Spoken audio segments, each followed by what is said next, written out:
Peace, peace. Hey, What's up, y'all? It's Ariam. and Yodit. And you're tuned in to deuxsol Radio. That's right, your favorite twins are back talking all things music and culture. Because two takes are better than one, but twin takes Are even better.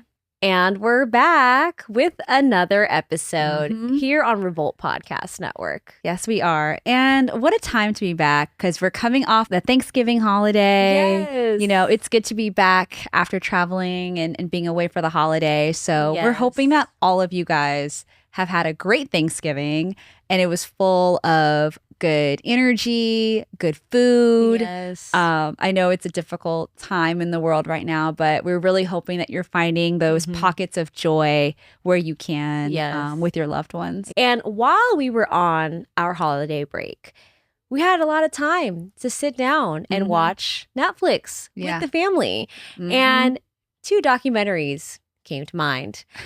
The first one, if you guys know us, we grew up loving the Selena movie. We were introduced to Selena through that movie, her story, her journey, her music. And we became fans instantly. Yeah. And We even had a podcast episode about We it, actually. We definitely did a did. whole deep dive on why we love it. they've just released a documentary titled Selena y los Dinos. And it is a celebration of her life. And it really highlights and spotlights her life and her career and who she was through the perspective of the people that knew her the best. Her family, her loved ones, her... closest collaborators, Right. her band members. And it was really insightful because we were able to hear things that we never knew about this late star.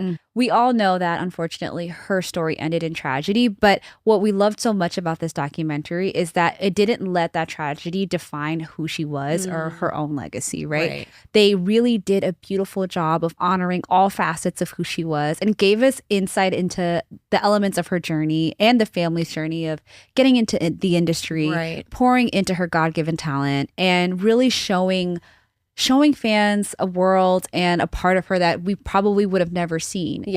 And the cool thing about this documentary is that we were seeing an abundance of unseen home video footage where we really got to see the different elements of Selena, and it really did humanize her, which was so beautiful. And then of course her family was there to contextualize everything and give and shared a bunch of gems. So when we watched it, we were obviously so moved by it, but there were so many things that we love that we needed to talk about. So we're going to talk about some highlights, that we loved, and I think there's a lot of them because this documentary did not disappoint. Their father really encouraged them to create music together as a family band, and they were working as young as 10, 11 up until their teenage years, and the amount of discipline and professionalism that they had, it was crazy. What I loved about the documentary is that they were very honest about that journey. The kids, specifically AB,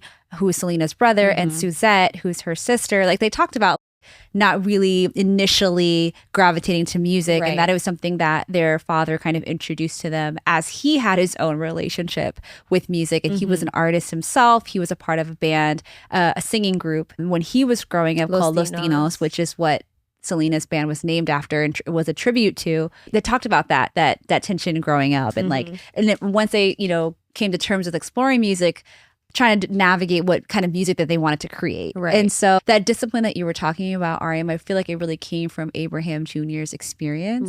And so it was through his own journey in music that he was able to pour into his own kids and really help them become these young professionals. When times were tough, they were able to lean on this band to feed this family, which was really eye-opening. Being the breadwinner of the family, it's a lot of responsibility as a child, and I think the siblings knew what they had to do to provide for their family, and I think it made their drive even more apparent. What we also loved about this documentary is that they go a bit deeper about Selena's relationship with the Spanish language.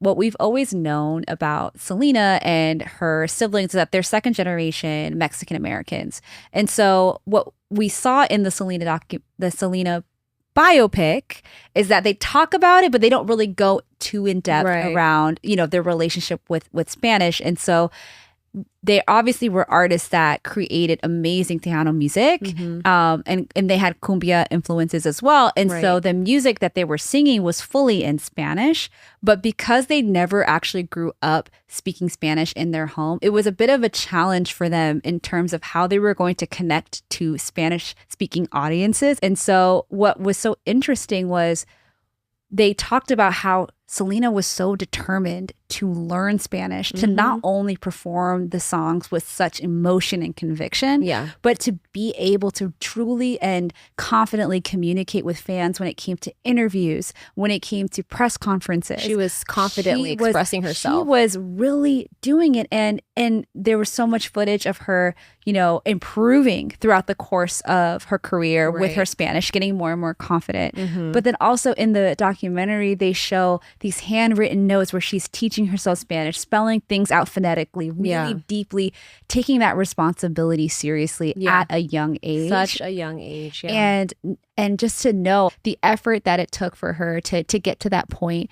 And when you see her performing on her several amazing clips, you know that she is deeply connecting with the lyrics. Yeah. And it's not just performance. The proficiency is there because they put in the effort, as well as her brother AB. You know, he was a songwriter and a producer for the group. And so he also had to know his Spanish as well. And to think that he was responsible for writing some of her biggest hits and to know that he had to learn Spanish in order to achieve that is so inspiring and also so incredible to think about. It's really impressive. And just how AB also did a great job as a producer, you know, really fusing the Tejano music, but also making it modern and fusing different sounds that felt authentic to them, specifically at the age that they were, what they were listening to, pop music, dance music, like things that they were able to connect with at their age, but also pay tribute to the culture. And I think that's what made their sound as a band feel so fresh. Yeah.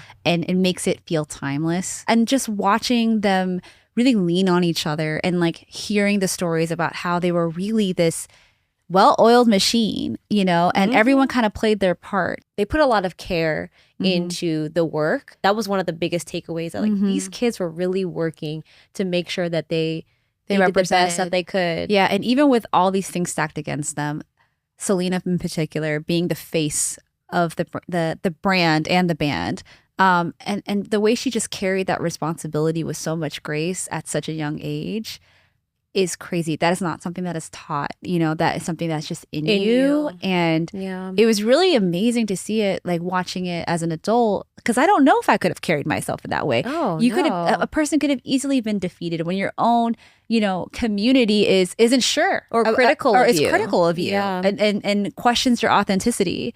And she, you know, she carried that with so much grace and was so driven and motivated. What was also so endearing was Chris Perez, her husband, speaking on their relationship. And this is the most heartbreaking part of the documentary because, of course, he lost his wife at a very young age.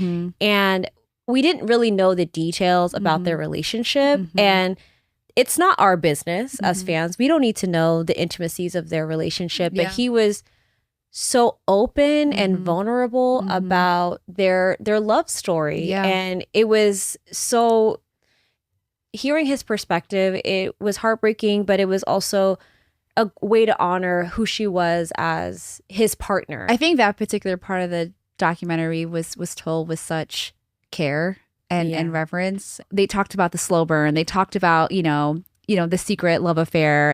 We all know the story about once their relationship was revealed, it created tension between him and Selena's father, and he ended up leaving the band or getting kicked out after, you know, that was revealed. But he ends up sharing this love letter that Selena wrote to him during that separation, and he did not have to share this with the world. He could have kept that to himself. He could have, but he read just a small excerpt, and you can see, you know, the actual letter as he's reading, you know, what it is that she wrote to him. You see her handwriting.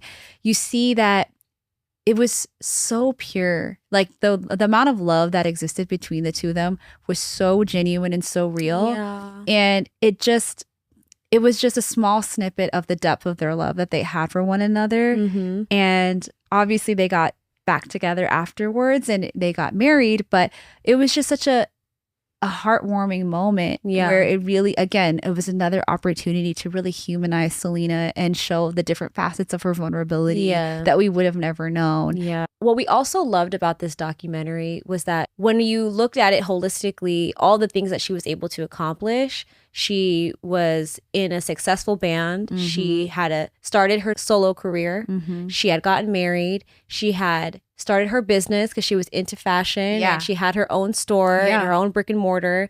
And it just showed that at such a young age, how much ambition Selena had. Yep. If she had an idea, she was going to do above and beyond to see it through. Yeah. And it was interesting to see like all of the things she had her hands in on top of becoming this star. She had this unwavering sense of belief in herself that was so inspiring to watch. Doesn't really exist in a lot of people. And I think that's what made her so special and made her so successful in everything she did, because she really genuinely believed that she can do anything she put her mind to. Yeah. And I think it has a lot to do with the foundation of their family. You know, they were a solid unit.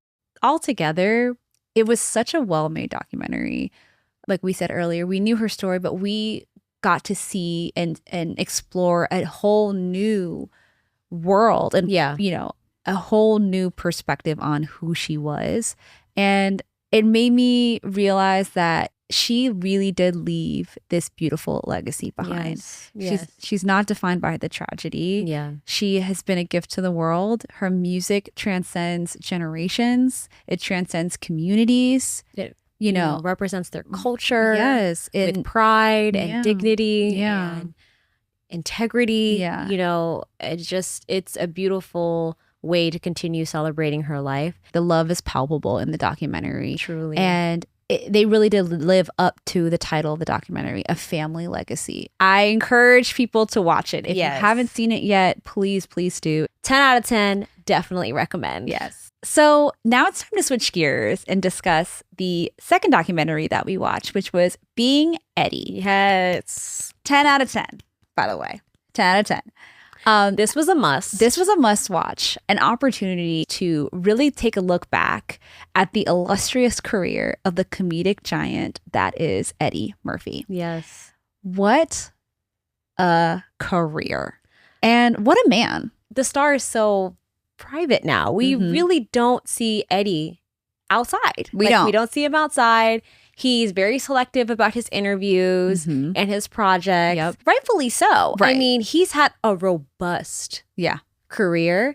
And it was interesting to hear about his life through the man himself, right? And I think it really captured just the journey that Eddie was on up until now. And of course, he told it with authenticity and of course, humor. Yes. Because that man is hilarious. Yes. It was a great watch. It covers everything about his life.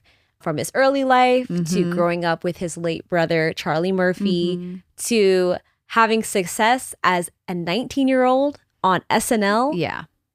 I mean, he's been working since he was a teenager. And he just had that God-given talent. Like he was a prodigy, really. I would say that. I would argue that he was a comedic prodigy, because in the documentary, they talk about his early life, and then they talk about, you know, the part of his journey where he was just getting his feet wet in comedy before actually getting casted on SNL. And he actually was in the comedy clubs in his early teens doing stand-up, like in spaces where adults would be doing stand-up. Yeah. And doing stand-up alone is such a scary idea. It's very daunting. Scary. You're going in front of an audience and you're talking about your life. I couldn't do it. I couldn't do it. Couldn't be me. But for him to have the audacity, you know, and the sense of self and sense of belief that he can actually like put himself out there is wild. And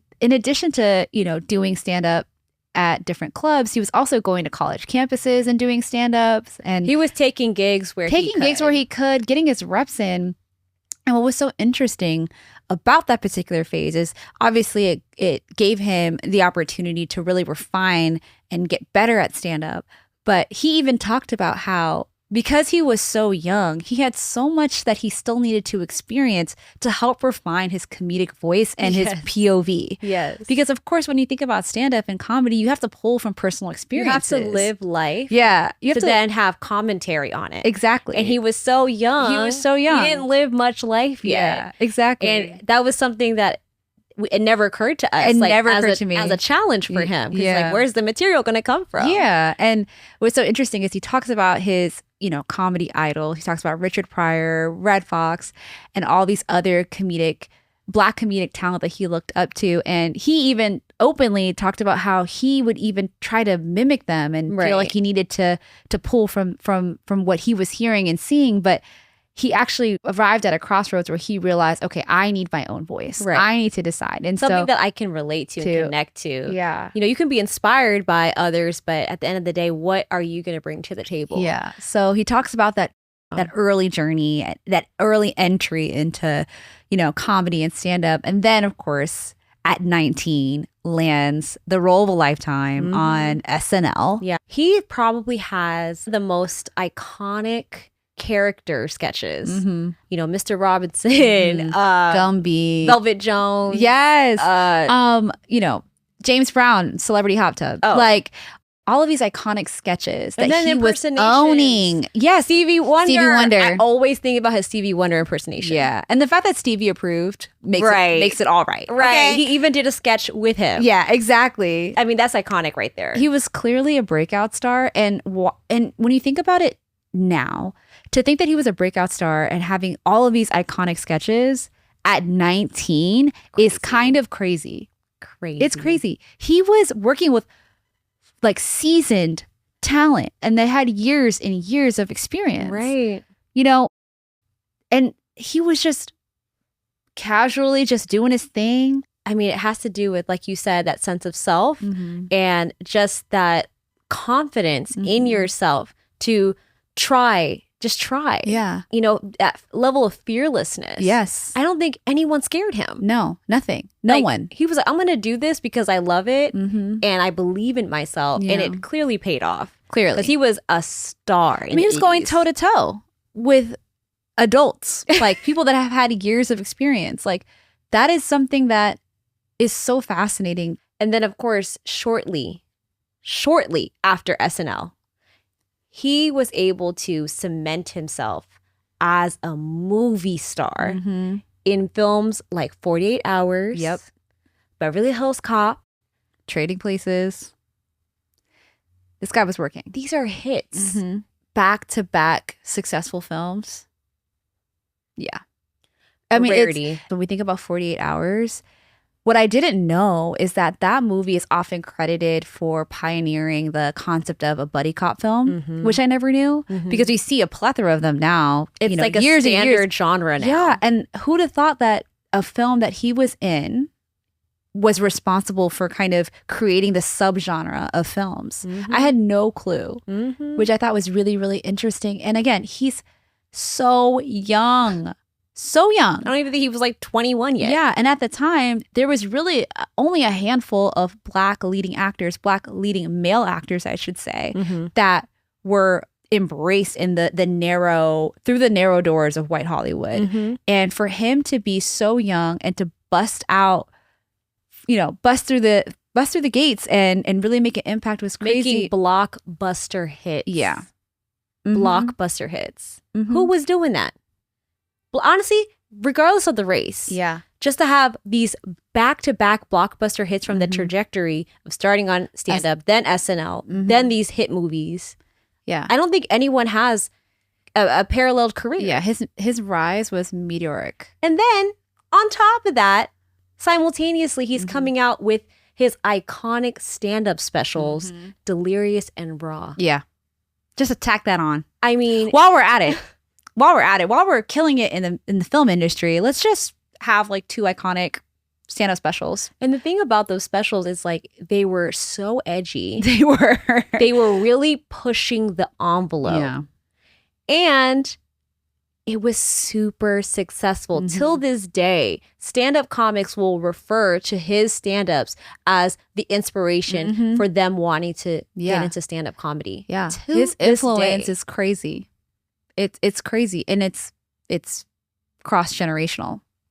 One thing that I also wanted to talk about that he acknowledges in the film is that because he had all of this success, particularly in the film industry, he can look back and acknowledge that his success served as a catalyst to open up the floodgates for other Black talent to occupy space in leading roles. If you think about films from the late 80s going into the 90s and the 2000s, like there was so much space because of him. And he was creating films that were genre bending and I think that also showed, you know, Hollywood or studios that like we can do it all. We're multifaceted. Like we can do any genre you put out there. And I think it has a lot to do with what he was able to accomplish. Yeah. Like when you think about his directorial debut with Harlem Nights. Exactly. He got to work with comedians that he respected. He worked with Richard Pryor, Red Fox. And again, that whole genre in particular was like another way to, you know, pay homage to old Hollywood, but putting Black talent in that space. Yeah. Or he talked about Boomerang, how it was a rom-com that, interestingly enough, ruffled feathers with critics because they couldn't wrap their heads around the fact that not only was this a film that starred Black talent, and white people weren't necessarily in the center of the film. They were also Black talent in a professional environment. They were professionals. They were running agencies. Living their lives. And also an opportunity to showcase normal Black life and talking about Black love stories. Apparently the critics couldn't handle it.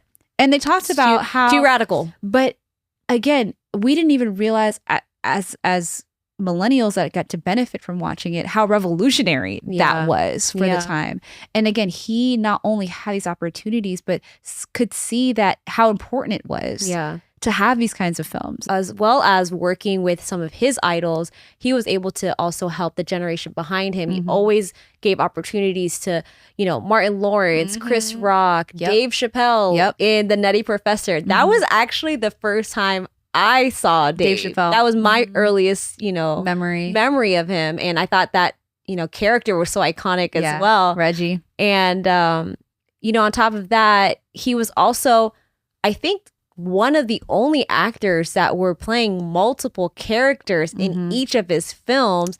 Characters that were so beyond different from each other. I mean, mothers, fathers, uncles, you know, white Jewish man coming to America. I never knew that was Eddie until years later because I was convinced. I was absolutely convinced that was a white that was a white Jewish man. I mean, who is doing that? Who? I mean, he was just, you know, breaking the boundaries. I mean, the man's talent is unmatched, really. It really is. And like, I don't think anybody was really doing that before him. You know, playing multiple characters in that capacity. In multiple films, not just one film, but multiple films. And shout out to the special effects people because the makeup was makeuping because and it really helped conjure these different personalities that he was able to tap into. You can be a great performer all you want, but the makeup artist has gotta clock in. I mean, it was very impressive. I mean, like Eddie was lost in those characters. Like, I could separate the two. I think when I used to watch The Nutty Professor, another character that I never made the connection with Eddie until I was an adult was his mother. His mother, but also the fitness instructor that was supposed to be what was his name? Oh Lord, Richard, the 80s fitness instructor. In the beginning, he's like, my brain. Okay, I never knew that was Eddie. Was it Richard Simmons? I'm gonna have to look that up. I think it's Richard Simmons. Yep, Richard Simmons. Okay. The character that he played in The Nutty Professor that was supposed to pay homage to Richard Simmons. I never knew that was Eddie in there. Yeah, I didn't either. Yeah. I mean, the commitment. Yeah, the commitment was there. The talent, the raw talent was there. But yeah, and I think what's so great about the documentary is that it does a great job of kind of exploring his range and his impressive filmography and how he tapped into different genres, right? They talk about him in Dreamgirls, right? Yes. And that particular Oscar nominated. He won a Golden Globe for it. I mean, his performance, his depth that he brought to that character, the drama he gave, the singing. The singing, honey. He blew down. He gave us vocals. Yes. He gave us stage presence. He was an entertainer. Entertaining. I think about Jimmy got soul. Jimmy got soul. And he did. And